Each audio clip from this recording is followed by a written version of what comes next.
assumptions were neglect friction, drag, and external forces.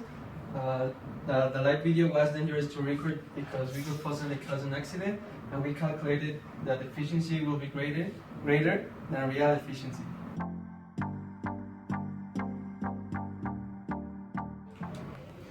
Okay, now, for this experiment, we used a Go GTI, which is equipped with gas sensors, and also a chronometer.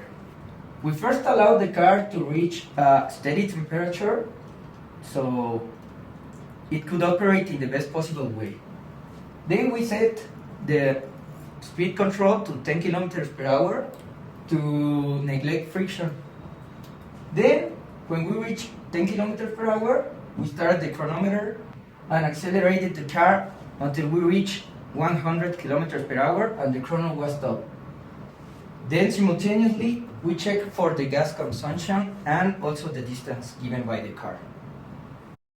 Okay, the data obtained by the car was consumption 27.43 kilometers per liter, time 6.1 seconds, distance 0.2 kilometers, car weight 1,467 kilograms, and the weight with driver and 1/4 of tank 1,580 kilograms. Now, in order to obtain the efficiency of our engine, we need to propose a first law. In this case, it's going to be a closed system since the amount of mass transferred during our experiment is almost negligible. So first, we have that Qin and Qout is going to be 0. We don't have workout by our system, and there's only going to be a change in kinetic energy since we are going to do it in a flat land in order to avoid changes in potential energy. Then we need to start to give values to our formula. We already know the mass of the car, and then we need to define the change in speed that it's going to have. The car is going to start at 10 kilometers per hour and then it's going to go to 100 kilometers per hour. We decided that it's better to start from this position rather than a static position in order to neglect the power of static friction. We now have one value for efficiency formula.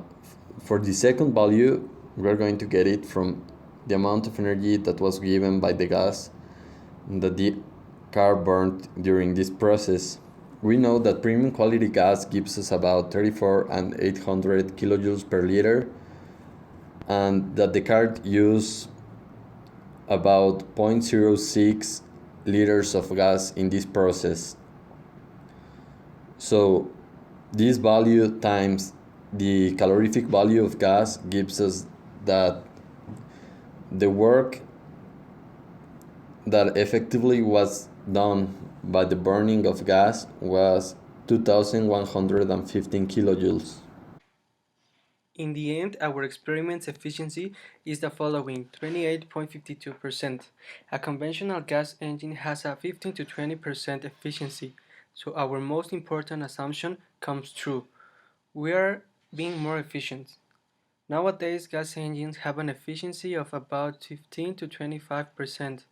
Adding to that the refining process, transportation, and many other variables involved, that efficiency of gas is put into question of how good its future is viable for humanity.